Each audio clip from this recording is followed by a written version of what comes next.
салом ба ҳама дӯстон. дирӯз чанд бозӣ дар лигаи топ 5 аврупо баргузор шуд. имрӯз мо танҳо дар бораи бозиҳои асосӣ ва ҷолибтарин ки ҳақиқатан арзиши муҳокимаро доранд ҳарф мезанем. дигар бозиҳоро мисли ҳамеша ман муфассалтар дар канали телеграми худ шарҳ медиҳам. дар он ҷо на танҳо таҳлили бозиҳо, балки хабарҳои муҳими футбол ва андешаҳои шахсии маро ҳам пайдо мекунед. ғайр аз ин, дар телеграм мо якҷоя бозиҳои топҳоро дар пахши мустақим тамошо мекунем ва онҳоро ҳамон вақт бо ман ва дигар мухлисон муҳокима мекунем ва фардо лигаи чемпионҳо оғоз меёбад. шумо метавонед ҳама ин бозиҳоро дар сифати олӣ дар вақти зинда маҳз дар он ҷо тамошо кунед.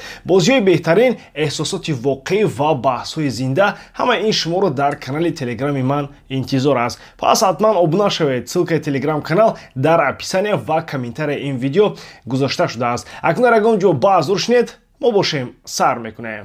бародарон, дирӯз бозӣ байни Ливерпул ва Барои хеле равшан нишон дод ки Ливерпул дар чӣ ҳолат аст. ғалаба бо ҳисоби 1-0 шояд дар назари аввал зиёд ҷолиб набошад, вале ин нишон медиҳад ки даста ҳатто дар рӯзое ки на ҳамаи чиз меравад, ҳамон роҳашро ба пирӯзӣ пайдо мекунад. Барои бо як нақша баромад. тамоми бозӣ танҳо аз ҳимоят. 5 нафар дар назди дарвозабон, 4 бозингари дигар пеши онҳо ва танҳо як ҳамлагари танҳо дар пеш. тамоми бозӣ интизор мешуданд ки ягон тӯб ба онҳо афтад. ҳамла қариб ки набуд. ин дигар футбол нест. тамошобинон барои дидан ва ҳаяҷон омаданд, вале мизбонон танҳо бастанду ҳимоя карданд. Ливерпул маҷбур шуд девори онҳоро рахна кунад. албатта ба ҳамла ҳамаи чиз нагузашт. пасҳои охирин канда мешуданд, зарбо ҳамеша дуруст набуданд, вале муҳим он аст ки даста фишорро қатъ накард. ниҳоят имконият пайдо шуд. пеналти. сало онро қавӣ ва дақиқ зад, то ки дарвозабон имконият надошта бошад. маъз ҳамин лаҳза бозиро ҳал кард.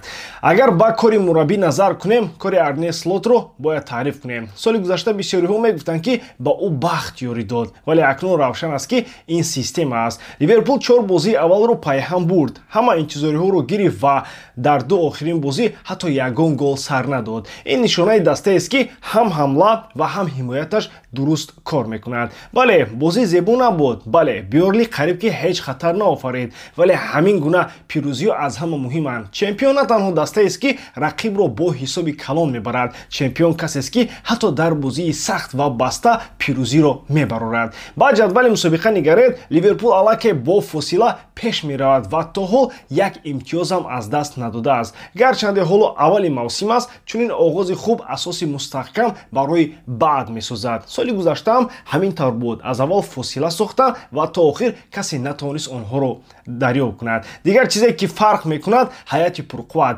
Арне Слот фаҳмид ки соли гузашта маъз ҳамин чиз намерасид. ҳоло даста мувозинаттоктар бозӣ мекунад. Сало то ҳол роҳбар аст, вале дигарон низ масъулият мегиранд. Бредли баргашт, Гравенберг хуб бозӣ кард, ҳама якҷо кор мекунанд. дар охир бояд гуфт, Ливерпул нишон дод ки метавонад бо роҳҳои гуногун ғолиб шавад. бале ин намоиши зебо набуд, вале ин дарси мутамарказ буд ва чунин ғалабаҳо роҳи чемпионӣ аст. ягон шубҳа нест, Ливерпул ҳоло қавӣ аст ва боз доштани он осон намешавад. шумо чӣ фикр доред, дӯстони азиз? оё Ливерпул аллакай нишон медиҳад ки омодаи гирифтани унвон аст? дӯстон, чӣ хеле ки гуфтем, пагоҳ лигаи чемпионҳо сар мешавад ва шумо метавонед ҳамаи рақобатҳоро бо сарпарасти видеои мо ширкати 1x ҷолибтар гардонед. зеро ин ширкат чандин сари сол мешавад ки кору фаъолият дорад ва беҳтарин шароитҳоро фароҳам меорад. танҳо дар мо ва танҳо барои шумо мо промо тайёр кардем бо номи AMG 0777 ки нафароне ки то ҳол регистратсия накарданд метавонанд дар аввалин пардохти худ то ҳаҷми 8000 сомонӣ бонус ба даст оранд. ссилкаи зарурӣ дар комментарияи ин видео. имкониятро аз даст надиҳед. бародарон, дишаб дербии калон миёни Манчестер Сити ва Манчестер Юнайтед баргузор шуд. Сити рақибашро бо ҳисоби 3-0 мағлуб кард. ин натиҷа нишон медиҳад ки дастаи Пеп Гвардиола хеле қавӣ аст ва ҳамзамон мушкилоти Юнайтедро равшан мекунад. аввал биёед дар бораи Сити гап занем. ин ғалаба танҳо 3 имтиёз нест. ин як нишондиҳандаи боварӣ, 3 гол ва бозии хуби муҳофизатӣ аст. дар чанд бозии гузашта ҳимояи Сити хуб кор намекард, вале дишаб онҳо хеле устувор бозиданд. Рубен Диаш, Ҳусанов, Гвардиол ва Орайли якҷоя хеле хуб бозӣ карданд ва монанди як девори сахт буданд. ба назар мерасид ки Сити дубора ба сатҳи баланд баргашт. қаҳрамони асосии бозӣ албатта ки Эрлинг Холанд буд.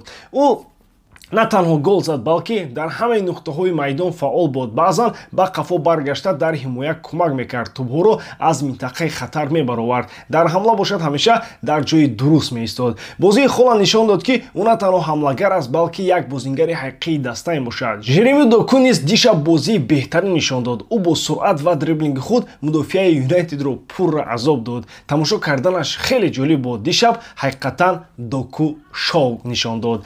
Фил Фоден низ хуб баромад кард. ӯ ҳамчун бозингари марказӣ рақами 10 тӯбро ба пеш мебурд, ба ҳамдастаҳо пас медод ва ҳамеша мекӯшид имконият эҷод кунад. агар ӯ ҳамин гуна бозӣ кунад, Сити боз як роҳбари ҳамлаи нав хоҳад дошт. акнун дар бораи дарвозабон гап занем. хариди Донарума аллакай худро нишон дод. сейфи ӯ пас аз зарбаи Иброҳим Бемо хеле зебо буд. ӯ дар зарбаҳои кунҷӣ хуб бозӣ кард, тӯбҳоро бо боварӣ гирифт ва ба муҳофизон оромӣ бахшид. вақте муҳофизон медонанд ки пушти сарашон дарвозабони боэътимод аст, онҳо озодтар ва бо боварӣ бештар бозӣ мекунанд. ин чиз онҳоро қавитар мекунад. аммо мушкилоти Юнайтед равшананд. Рубен Аморим то ҳол намедонад чӣ гуна аз бозингарони худ дуруст истифода барад. масалан, ӯ ҳамлагар Бенҷамин Шешкоро гирифт, вале барои ӯ шароит намесозад. ҳамзамон беҳтарин бозингари эҷодкор Бруно Фернандеш дар ҷои нодуруст бозӣ мекунад. аз ин сабаб ӯ қариб ки дар майдон намоён набуд. ман чанд бор гуфта будам, агар Бруно чуқуртар бозӣ кунад, беҳтарин сифати худро нишон дода наметавонад. бале, барзии дастаҳои заиф мумкин аст хуб намоиш диҳад, аммо дар бозии калон не. ҳамин тавр мо ду расм мебинем. аз як тараф Сити ки система ва нақшаи равшан дорад, ҳар як бозингар вазифаи худро медонад. аз тарафи дигар Юнайтед ки бештар ба маҳоратҳои алоҳида такя мекунад, вале сохтор ва нақша тамоман надорад. натиҷа пурра одилона аст. Манчестер Сити 3, Манчестер Юнайтед 0. ин ғалаба ба Сити бозам боварӣ дод ва онҳоро яке аз довталабони асосӣ барои чемпионӣ нишон медиҳад. шумо чӣ фикр доред дӯстон? оё интизор доштед ки дерби чунин натиҷа хоҳад дошт? бародарон, дишаб мо як намоиши ҳақиқии футболро дидем. Барселона бар Валенсия бо бозии қавӣ ва пурмуҳтаво пирӯз шуд. ҳисоб метавонист ҳатто 10-0 бошад, агар Ферран Торес ҳамаи имкониятҳои худро истифода мекард. вале новобаста аз ин, футболе ки Барса нишон дод ҳамонест ки мухлисон аз даста интизор доранд. ростӣ вақте ҳаятро пеш аз бозӣ дидам, каме нигарон шудам. дар ҳаят Рафиня набуд, Ламин Ямал, Френки де Йонг ва Балдиам набуданд. метарсидам ки ҳамла суст мешавад, вале бозингарон хуб фаҳмиданд ки вазифа чӣ аст. онҳо якҷо мисли як даста баромаданд ва нишон доданд ки Барселона танҳо ба чанд лидер вобаста нест. ҳар кас вазифаи худро иҷро кард ва саҳм гузошт. дишаб фишори баланд, яъне прессинги даста хеле хуб буд. ин хеле муҳим аст, чунки то танаффуси бозиҳои байналмилалӣ Барса маҳз дар ин ҷо мушкилӣ дошт. вале дар ин бозӣ бозингарон зуд тӯбро бармегардонидан, Валенсияро намегузоштан ба худ биёяд ва тамоми назорат дар дасти Барса буд. рақиб дар тамоми бозӣ амагӣ 2 ё ин ки 3 зарба зад. ин нишон медиҳад ки Барселона комилан ҳукмрон буд.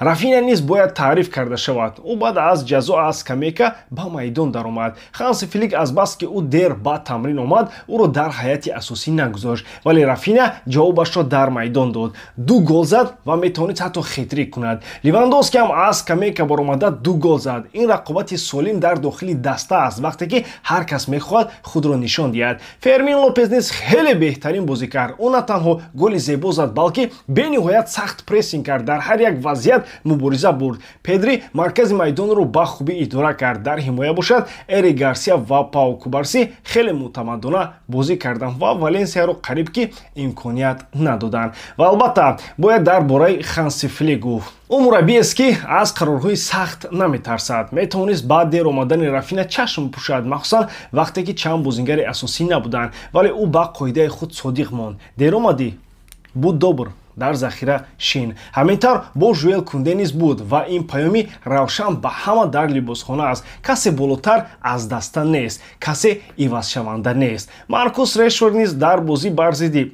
Валенсия имконият гирифт ва худро нишон дод. ӯ дар канори чап бозӣ кард ва аз дақиқаҳои аввал хеле фаъол буд. ҳамеша мекӯшид ба марказ гузарад, пас гирад ва ҳамчунин дар прессинг фаъолона иштирок мекард. албатта на ҳамаи чиз дар қисми охири ҳамла ба дасташ рафт. зарбаҳои хатарнок зиёд набуданд, вале муҳимаш он аст ки ба бозии даста саҳм гузошт. лаҳзаи асосии ӯ паси голии ӯ ба Рафиня буд. ин нишон медиҳад ки ҳатто вақте ҳамлаҳо намераванд, бозингар метавонад бо ҳаракат ва кори тӯб ба даста кӯмак кунад. Решфорд ҳамин корро кард. Ӯ ҳимояи Валенсияро васеъ кард, барои ҳамдастаҳо фазо кушод ва ҳамин тавр Рафина ва Фермин Лопес тавонистанд имкониятҳои худро истифода баранд. Бале, ҳоло ҳам метавон гуфт, ки ӯ пурра ба услуби Барселона одат накардааст. Ба ӯ вақт лозим аст то ҳаракатҳои автоматии ҳамдастаҳо ва ритми бозии комбинатсионии дастаро беҳтар фаҳмад. Вале аллакай ҳоло дида мешавад, ки энергия ва хоҳиши ҳамеша ба ҳамла дохил шуданаш ба фоидаи даста аст. Бо чунин бозӣ Решфорд метавонад як қисми муҳими дастаи флик гардад. Барселона дишаб ҳамон футболеро нишон дод, ки мухлисон кайҳо боз интизораш буданд. Нигоҳ доштани тӯб, прессинги баланд, ҳамлаҳои гурӯҳӣ ва боварӣ дар ҳар як ҳаракат. Агар ҳамин сатҳро бар зидди Ньюкасл ҳам нишон диҳанд, ояндаи даста хеле қавӣ хоҳад буд. Ростӣ, аз вақти рафтани Месси Барса чунин рӯшноӣ ва тартибро надошта буд. Акнун бо Ханси Флик ҳамаи чиз дигар шудааст. Бидуни муболиға, ин беҳтарин чизест, ки дар солҳои охир бо Барселона рӯй додааст. ба ҳамин тамом воридам, ки эҷодкории ман ба шумо писанд меояд. Лайк, комментария ва дар канал обуна шуданро аз ёд набароред. Бо шумо мисли ҳар вақта Муҳаммад Гайров. Хай бародарон, дар паноҳи Аллоҳ.